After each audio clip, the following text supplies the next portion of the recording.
ఎప్పుడైనా ఒకటి మనం గుర్తుపెట్టుకోవాలి, దేవుడు అన్యాయస్తుడు కాడు. ఇది ఫస్ట్ క్రీస్తునందున్న ప్రతి వ్యక్తి గుర్తుపెట్టుకోవాల్సిన ఒక ముఖ్యమైన సంగతి. బైబిల్ చదివేవాడికి కూడా ఈ జ్ఞానమే ఉండాలి. బైబిల్ చదువుతున్నప్పుడు కొన్నిసార్లు దేవుడు ఇలా ఎందుకు చేశాడు అని అనిపిస్తుంది. ఎగ్జాంపుల్, ఏబు గ్రంథాన్ని మనం చదివితే ఏబు చాలా భక్తిపరుడుగా ఉంటాడు. అంత మంచి భక్తిపరుడిని గురించి దేవుడే సాక్ష్యం ఇస్తాడు. ఏబు యథార్థవంతుడు, న్యాయవర్తనుడు, యెహోవాయందు భయభక్తులు కలిగి చెడుతనం విసర్జించినవాడు, భూమి మీద అతని వంటివాడు లేడు అని ఆయనే సాక్ష్యం ఇస్తాడు. ఆయనే సాక్ష్యం ఇచ్చి మళ్ళా సైతానుకు అవకాశం ఇస్తాడు. పాపం పచ్చగా కళకళలాడుతున్న ఏబు జీవితంలో పెను విషాదాలు ప్రారంభమవుతాయి. మరీ దారుణం ఏంటంటే అంతా పోగొట్టుకుని, ఆరోగ్యం కూడా పోగొట్టుకుని ఒళ్ళంతా చెడిపోతుంది. వాస్తవంగా మనం జాగ్రత్తగా అధ్యయనం చేస్తే తప్ప అసలు ఏబు చేసిన తప్పేంటో మనకు అర్థం కాదు. దేవుడు సైతాన్తో ఛాలెంజ్ చేసి మధ్యలో ఏబును బలి చేసినట్టు మనకు కనపడుతుంది. ఏమయ్యా, నువ్వను ఆ సైతాను ఇద్దరు వాదన వేసుకొని నా మాట కరెక్ట్ అంటే నా మాట కరెక్ట్ అని మీ మాటల్లో నిజ నిర్ధారణ తేల్చుకోవడానికి ఏబుని బలి పశువుని చేస్తారా? ఏబు ఏమన్నా మనిషి అనుకుంటున్నారా, లేకపోతే ఏమన్నా రాయి అనుకుంటున్నారా? ఏమిటి అసలు? ఏబుకు ఒక హృదయం ఉంది, అతనికి ఒక జీవితం ఉంది, అతనికి ఒక ప్రాణం ఉంది, అతనికి కూడా ఆవేదన ఉంటుంది.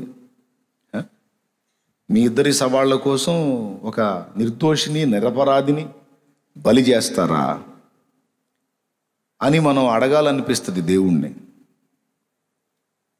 ప్రారంభంలో చదివినప్పుడు నాకు అంతే అనిపించింది.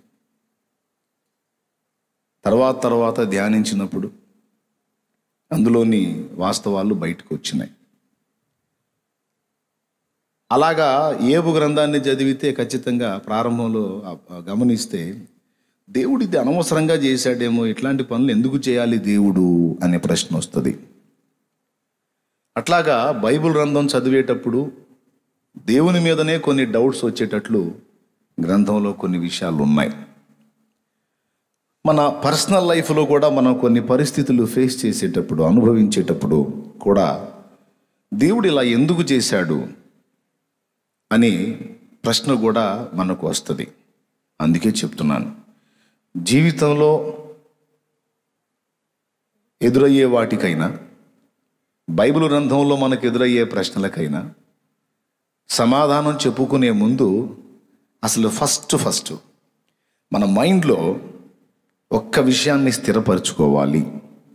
అదేమిటంటే దేవుడు అన్యాయస్తుడు కాడు. ఆయన చేసే సమస్త చర్యలలో న్యాయం ఉంటుంది అనేది ప్రతి దేవభక్తి సాధకుడు స్థిరంగా నమ్మాలి, దాన్నే హృదయంలో పెట్టుకోవాలి. దేవుడు అన్యాయస్తుడు కాడు అనేది మైండ్లో పెట్టుకున్న తర్వాత ఇక బైబిల్ చదివితే అప్పుడు నీకు ఎక్కడన్నా దేవుడు ఇలా ఎందుకు చేశాడన్న ప్రశ్న పుట్టినప్పుడు ఆల్రెడీ నీ మైండ్లో ఏముంటుంది? ఆయన అయితే అన్యాయస్తుడు కాడు, మరి ఆయన ఎందుకు ఇలా చేశాడు అంటే ఇందులో ఏదో నీ గూఢత ఉంది, ఇందులో ఏదో మనకు అర్థం కాని సంగతి ఉంది అన్న కోణంలో ముందుకెళ్తాం. లేకపోతే దేవుడు అన్యాయస్తుడు కాడు అని స్థిరంగా ఒకడు నమ్మకుండా బైబిల్లో ఉన్న దేవుడు తేడా అని నమ్మి ఒకడు బైబిల్ చదివితే వాడికి అన్ని తప్పులే దొరికినాయి. ఇప్పుడు మత ఉన్మాదంతో నిండిపోయిన వ్యక్తులు బైబిల్ మీద రాసినటువంటి పిచ్చి పుస్తకాలన్నిటికీ కారణం అదే. బైబిల్లో దేవుడు అన్యాయస్తుడు అనే మనసులో పెట్టుకొని ఆ కోణంలో వాడు బైబిల్ చదివితే వాడికి అన్ని తప్పులే దొరికినాయి బైబిల్లో. దేవుడు అన్యాయస్తుడు కాడు, దేవుడు న్యాయవంతుడు. ఆయన చర్యల్లో ఏ దానిలోనైనా సరే సంపూర్ణ న్యాయం ఉంటుంది. కొన్ని విషయాలు మనకు అర్థం కాకపోవచ్చు, కానీ ఆయన చర్యలన్నీ న్యాయయుక్తములే అని నమ్మిన వానికి బైబిల్ జీవగ్రంథం అయి ఉంది. అంతేకాదు వాడి జీవితం మారుతుంది, వాడి బ్రతుకు చక్కదిద్దబడుతుంది, ఆశీర్వదించబడతాడు. ఇప్పుడు బైబిల్ ధ్యానం కాసేపు పక్కన పెడదాం. వ్యక్తిగత జీవితంలో మనం ఎదుర్కొంటున్నటువంటి ప్రతికూల పరిస్థితులకి, సమస్యలకి మళ్ళీ గుర్తు చేస్తున్నా. మనది కావచ్చు, ఫ్యామిలీది కావచ్చు, దేశాంది కావచ్చు, ప్రపంచాంది కావచ్చు, నానా రకాల శ్రమలు, సమస్యల చేత నలుపబడుతున్నాం. వీటన్నిటికీ కారణం ఏంటి? దేవుడు టైంపాస్గా ఏమన్నా చేస్తున్నాడా? ఒట్టిగా కూర్చోకుండా ఏదో కాళీపీలి చేస్తున్నాడా? లేకపోతే ఆయన అనుమతించే ప్రతి శ్రమ వెనక ఒక న్యాయమైన కారణం ఉందా? అసలు దేన్ని బట్టి ఈ పరిస్థితిని దేవుడు రప్పించాడు? ఈ పరిస్థితిని మనకు రప్పించడం ద్వారా దేవుడు మనకి ఏం నేర్పాలనుకుంటున్నాడు? నా జీవితంలో ఈ పెను సమస్యల్ని అనుమతించడం ద్వారా దేవుడు నాకు ఏం బోధించాలనుకుంటున్నాడు? ఏ పాఠాలు నేర్పాలనుకుంటున్నాడు? ఏది అభ్యాసం చేయించాలనుకుంటున్నాడు అనే ప్రశ్న ఒకవేళ అన్యజనులకు రాకపోవచ్చు, క్రీస్తునందున్న మనకైతే తప్పనిసరిగా రావాలి, వచ్చి తీరాలి. అప్పుడే ప్రతి శ్రమ, ప్రతి సమస్యలో దేవుడు మనకు దాచి ఉంచిన పాఠాన్ని మనం నేర్చుకొని ఆ విషయమై మనం దేవుని చేత సరిచేయబడి కృప పొందుతాం. సమస్యని గుర్తించకపోతే దేవుడు అనుమతించేటువంటి పరిస్థితులకు కారణాలు అర్థం కావు. ఆ కోణంలో దేవుడు అన్యాయంగా నన్ను ఇట్లా చేశాడనే మాట నువ్వు అనాల్సి వచ్చింది. ఒక హాస్పిటల్లో 11వ నంబరు బెడ్ మీద ఓ పేషెంట్ ఉన్నాడు. 11వ నంబరు బెడ్ మీద ఓ పేషెంట్ ఉన్నాడు. ఆ పేషెంటు పగలంతా బాగానే ఉన్నాడు, చాలా యాక్టివ్గా ఉన్నాడు. అది వెంటిలేటర్ అమర్చేటువంటి బెడ్. రాత్రి గడిచి తెల్లవారేసరికి అతను చనిపోయి ఉన్నాడు. ఏంటి చనిపోయాడు అని ఆలోచించి అన్ని పరిశోధన చేశారు, అర్థం కాల. సరే అతని డెడ్ బాడీని ఇంటికి ఇచ్చేశారు, అయిపోయింది. మళ్ళీ మరో కేసు వస్తే ఆ 11వ నంబర్ బెడ్ మీదకి చేర్చారు. ఆ పేషెంట్ కూడా అలానే చనిపోయాడు. బాగానే ఉన్నాడు, పగలంతా యాక్టివ్గానే ఉన్నాడు, అడుగుతున్న వాళ్ళకి సమాధానం ఇస్తున్నాడు, వెంటిలేటర్ పెట్టారు, బాగానే ఉన్నాడు, ప్రాణాపాయం అయితే లేదు. కానీ మరుసటి రోజు చూస్తే చనిపోయాడు. ఇట్లా 4-5 చనిపోయారు. డాక్టర్లు జుట్టు పీక్కుంటున్నారు, ఏం జరుగుతుంది ఏమిటని. చిన్నగా అక్కడ ఒక ప్రచారం అమల్లోకి వచ్చింది. ఏంటంటే 11వ నంబర్ బెడ్ మీద దయ్యం ఉంది. అది రాత్రి వేళల్లో వస్తుంది, అక్కడ ఉన్నటువంటి పేషెంట్ని చంపేస్తుంది అని ఒక చిన్న ప్రచారం లేవదీశారు. ఆ హాస్పిటల్ అంతా కూడా నర్సులు వాళ్ళు ఉంటారు కదా, ఆ వర్కర్స్ అంటారు కూడా, అందరిలో కూడా ఇదే నలుగుతుంది.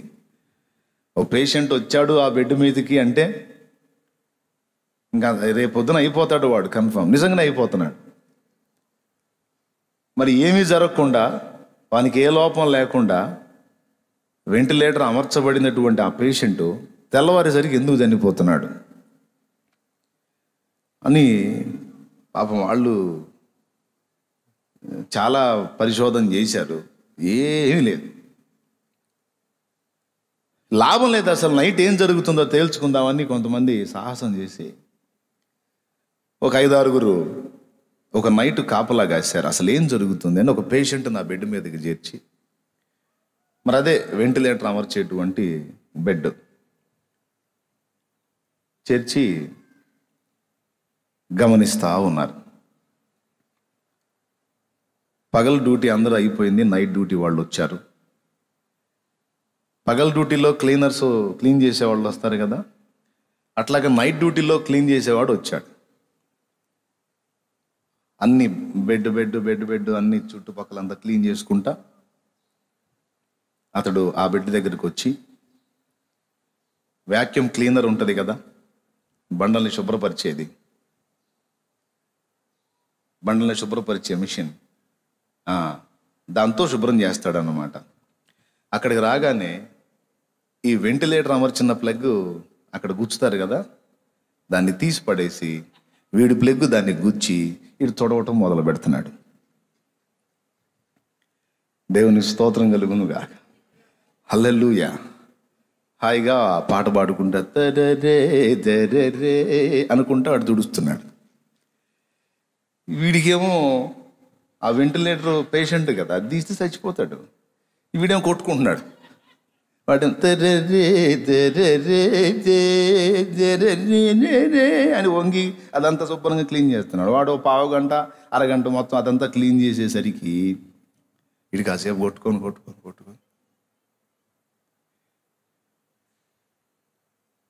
వాడు అటు వెళ్ళగానే వీళ్ళు వచ్చి పేషెంట్ని చూసి వాడు చచ్చిపోయి ఉన్నాడు. ఆ ప్లగ్ బీగటంతో వీళ్ళకి గుండె జారిపోయింది. వాడికి తెలియదు, అది తీసి ఈ ప్లగ్ నా మిషన్ది పెట్టి నేను క్లీన్ చేసుకుంటున్నాను అనే పనిలోనే ఉన్నాడు, కానీ అది తీసేస్తే వాడు చేస్తాడని వీడికి తెలియదు. ఎందుకంటే వాడు కొత్తగా డ్యూటీలోకి వచ్చాడు అన్నమాట. దేవునికి స్తోత్రం కలుగునుగా.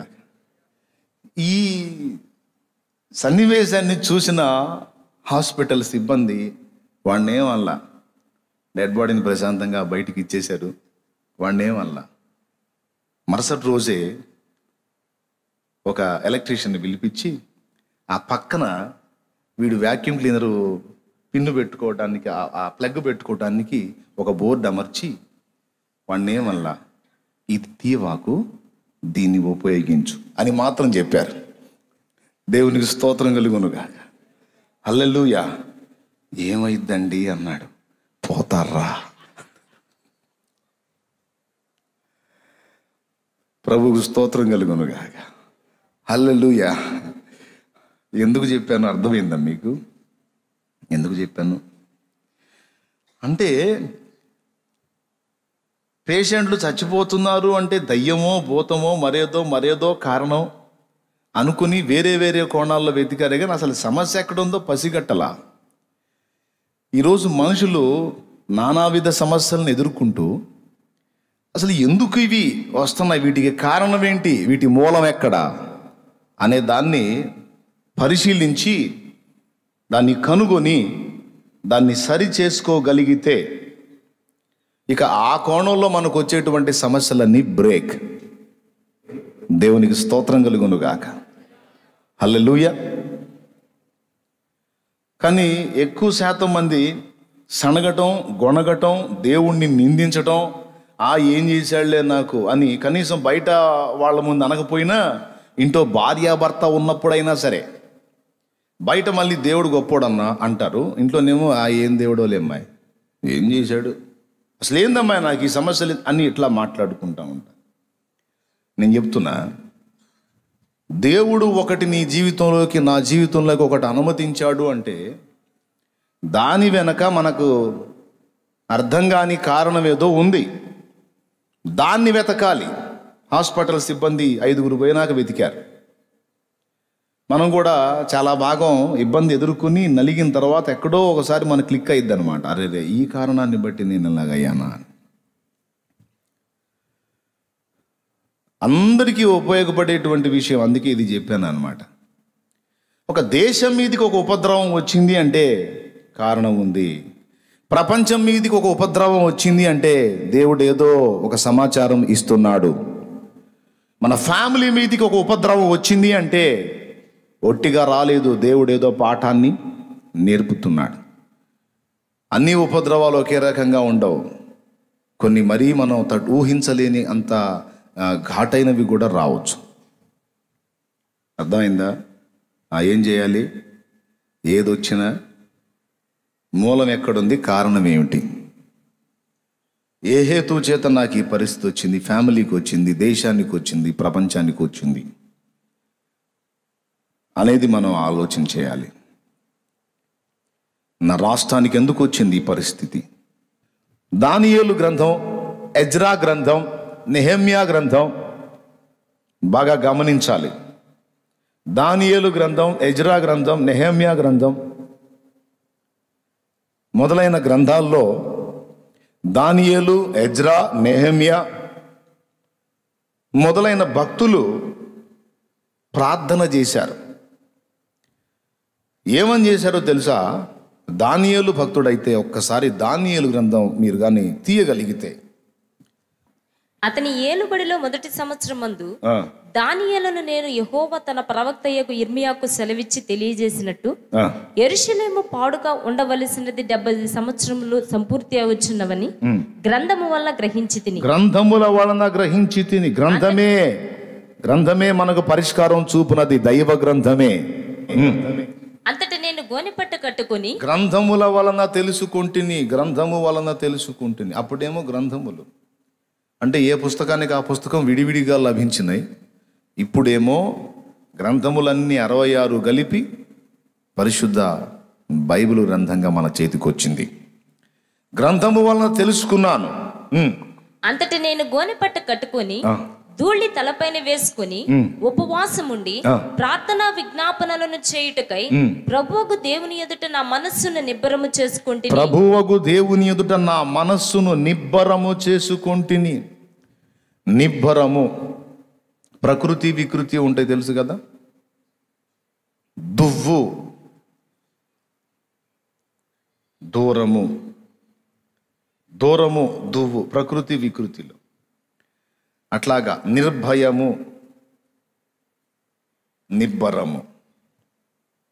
నిబ్బరము అంటే నిర్భయము, భయము లేకుండా. నా మనస్సుని నిబ్బరం చేసుకున్నాను. ఎందుకు భయం వచ్చింది నీకు? ఎందుకు నిబ్బరం చేసుకోవాల్సి వచ్చింది అంటే కింద చదువుతాడు. కింద చదువు. నేను నా దేవుడైన యెహోవా ఎదుట ప్రార్థన చేసి ఒప్పుకున్నదేమనగా ప్రభువా, మహాత్యమును కలిగిన భీకరుడు వగు దేవా, అబ్బా,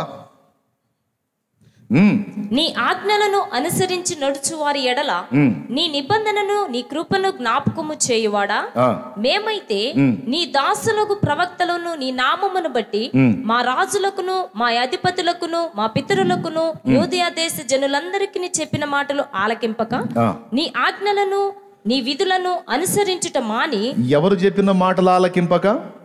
నీ దాసులకు ప్రవక్తలు, నువ్వు ఏర్పరిచిన నీ సేవకులు చెప్పినటువంటి మాటలు లక్ష్య పెట్టక, చెవిన పెట్టక, పెడ చెవిన పెట్టి నీ ఆజ్ఞలను నీ విధులను అనుసరించుట మాని పాపులమును దుష్టులమునై చెడుతనమయందు ప్రవర్తించుచు, పాపులమును దుష్టులమును నై చెడుతనమునందు ప్రవర్తించుచు తిరుగుబాటు చేసిన వారము. అది ఎందుకు ఈ 70 ఏళ్ళు శాపాన్ని అనుభవించాల్సి వచ్చింది? పరాయి దేశంలో బానిస బతకాల్సి వచ్చింది.